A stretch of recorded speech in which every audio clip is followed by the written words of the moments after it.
राज्य मंत्रिमंडळाची आज साप्ताहिक बैठक होतीये। पालकमंत्र्याचा तिढा तसंच कराड प्रकरणावरती चर्चा होण्याची शक्यता आहे।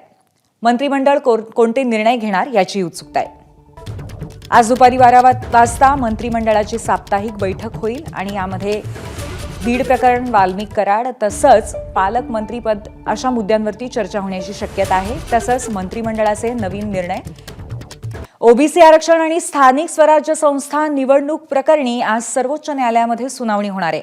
न्यायमूर्ती सूर्यकांत आणि न्यायमूर्ती सिंह यांच्यासमोर ही सुनावणी होईल।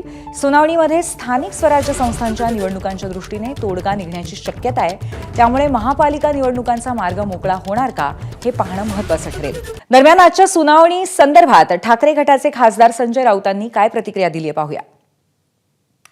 आम्हाला आमदार अपात्रतेच्या संदर्भात सुद्धा निकाल अपेक्षित होता केंद्राकडून की न्याय मिळेल, संविधान आणि घटनेनुसार न्याय मिळेल।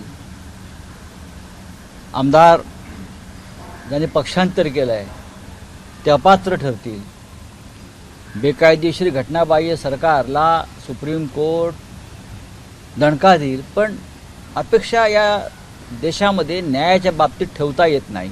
सर्वोच्च न्यायालयाचे माजी न्यायाधीश न्यायमूर्ती मदन लोकूर यांनी सांगितलेलं आहे,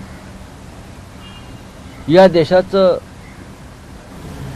सुप्रीम कोर्ट असेल, हायकोर्ट असेल, हे सरकारच्या दबावाखाली।